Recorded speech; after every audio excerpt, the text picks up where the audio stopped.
Shalom, Kal Halal, La Yahweh, Bahashim Yahushai, Bahashim Rachakodash. Double honors to the apostles of GMS who rule well, who I learned this truth from, and salutations unto you, Akim and Aquathim that do take heed. Alright, coming back again through the spirit and power of Yahweh, Bahashim Yahushai. Basically, I'm going to get into these spirits, man. That these people really worship on the down low, because when these people, because what's coming up is what? Easter, right? You got Easter coming up. Easter is a spirit. Christmas, that's a spirit. Halloween, those are all spirits. And these people, when you celebrate and worship and venerate these things, you're actually celebrating, or you're actually inviting spirits into your life, man, your personal life. And they're gonna do all kinds of wickedness. So you people, you really don't know what you're doing, man, by just so-called innocently, right, celebrating these traditions. This is Revelation 16:13, and I saw three unclean spirits like frogs come out of the mouth of the dragon, and out of the mouth of the beast, and out of the mouth of the false prophet. Now that for this segment, we're dealing with the false prophet. The false prophet is today known as the Roman Catholic Church. All right, that's the false prophet, man. And Easter is nothing but a pagan holiday, giving veneration or worship to the so-called Queen of Heaven. Which there's no such thing. Slakia. These are just spirits, man. You're invited into your life. And the Roman Catholic Church. What happened was you had this guy Constantine, which he was an Israelite. All right. He was a pagan though, right? Like Septimius Severus. We bring up the history about him, right? About him, being an Israelite and taking down the Edomites in the Roman Empire. But he was a pagan, and you had a lot of Israelite emperors that actually continued the persecution of the Christians, which at that time were Israelites, right? That's what was going on. And this guy Constantine, he wanted, basically, because the word Catholic means universal, or to turn into one, right? So they're with that Babylonian confusion doctrine. And what Constantine wanted to do was use the cloak of Christianity, but everything underneath is basically just paganism. Sunday worship, Easter, the so-called Virgin Mary worship, all these things. And Easter was one of them. Easter is nothing new. All these, all the symbology, what time that you worship it, right? In the spring, the what do you call it? The so-called fertility aspect of it, the rebirth, and all these things go hand in hand with paganism. When you really look into it. So it says, verse 14 is the point. For they are the spirits of devils, man. So these spirits of devils, man, they come to you, man. And you can have a nice bunny and have your eggs painted and everything looks nice and crisp, man. That's how Satan works. He creeps up on you, man. He creeps up on you, right? For they are the spirits of devils, working miracles which go forth unto the kings of the earth and of the whole world, to gather them to the battle of that great day of power almighty, which we're heading in that time right now. We're heading into that great time of the great day of the battle of the Lord, man. Because all these nations, they're gonna be mad. They're gonna be mad at America, at Babylon the Great. They're gonna be mad that they found out this whole thing is a farce, right? That's what's gonna happen. Now I'm gonna go to the book of Judges 2, and I'm gonna show you that this is nothing new. This is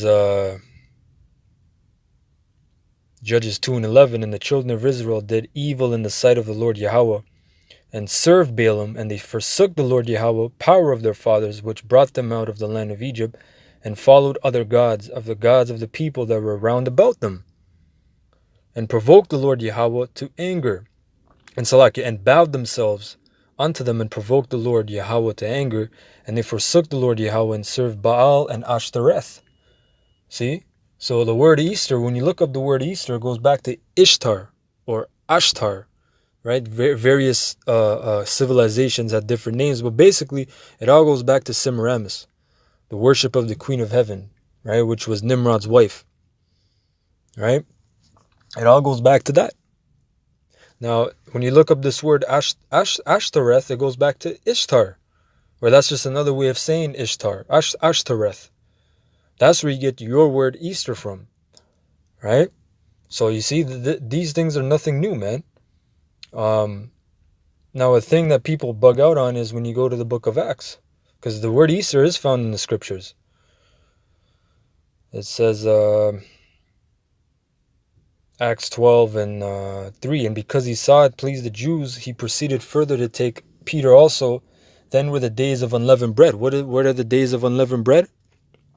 That's you have the feast of unleavened bread, or Passover, the night of the Passover, and the whole feast of unleavened bread, or the days of unleavened bread, is you venerating yourself, or it's like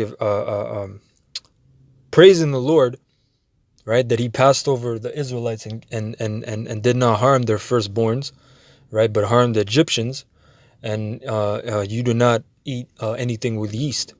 So that's the days of unleavened bread, which is the Passover, so you can understand. Verse 4, and when he had apprehended him, he put him in prison and delivered him to 4 quaternions of soldiers to keep him, intending after Easter to bring him forth to the people. Now again, when you look up this word Easter, all you got to do is look it up, man, like the apostles taught us. All right? When you look up Easter, the word is Pascha. Pascha goes back to what? We can look it up, of Aramaic origin, which Aramaic, Aram goes back to Syria. All right? Basically, they're telling you Hebrew. But when you go back to Hebrew, it's Pasach, meaning what? Passover. Simple, man. So, again, Pascha. But what do these proud-ass people do? Instead of unleavened bread, they go hard on the bread, man. Bun and cheese and just all kinds of cakes and cookies and madness. Okay? Empty carbs. Just like your empty life, man. Your empty spiritual life. You're spiritually and morally bankrupt, man. Right? And you keep furthering that debt and that bankruptcy, man, by worshiping these spirits, man. You're inviting spirits into your home. You know, America, that's America's job, man, is to be a damn a witch and warlock. You know, I'm going to get this last scripture here to get my point across. This is Nahum 3 and 4. Because of the multitude of the whoredoms of the well-favored harlot, which is America, because America is well-favored. All right, no matter how pissed off these nations are, up until they're going to be really pissed off and shoot missiles and make war with America. But even though a lot of these nations are pissed off for decades with America, they still love her. Why? Because of trade and commerce, man. Merchants. The merchants love America. Import, export, my friend. Okay? They love America. America's that place, man. You can come here and make yourself out to be whoever you want to be. Right? It says, the mistress of witchcrafts that selleth nations through her whoredoms and families through her witchcrafts. Right? All these nations, man. Like, case in point, Saudi Arabia. Back in the 60s, Saudi Arabia did not want to deal with America. The sheikh or the prince or whatever term they have down there. All right, I forget the man's name, but it was the mid-late 60s. He said, listen, they cut off oil to America because of the war with Israel. And I believe it was Lebanon at the time, if I'm not mistaken. But America said, yeah, right? They killed the man, put his brother in place, corrupted that man, and look at Saudi Arabia now. It's America's little whore, man. All right, you have all kinds of acts passing in that land. You know, they're living just like Americans, man. Proud, boisterous, arrogant, full of sin. That's thanks to who? the well-favored harlot, man, the mistress of witchcrafts, man. And part of this witchcraft, you other nations, you come to America or North America, and you have your own religion and your faith and your worship, but you do for the kids. Oh, we just do Christmas for the kids or Easter for the kids. It's fun. Well, guess what? You're inviting spirits, man. You're inviting other kind of spirits into your home, man. So I don't want to go too far with that. I just wanted to bring out that point that when you do certain things, man, they have energy, man. They conjure up spirits, right? So you wanna be in the presence and abide in the secret place of the Most High, which is these scriptures, for your health, man. All right, I want to say all praises and Kal Halalim La Yahweh Bahashem Yahweh Shai Bahashem Rachakodash. Double honors unto the apostles at GMS who I learned this truth from and who do well, and salutations unto you Akim and Aquathim that do take heed. Until next time, Lord's will, Shalom.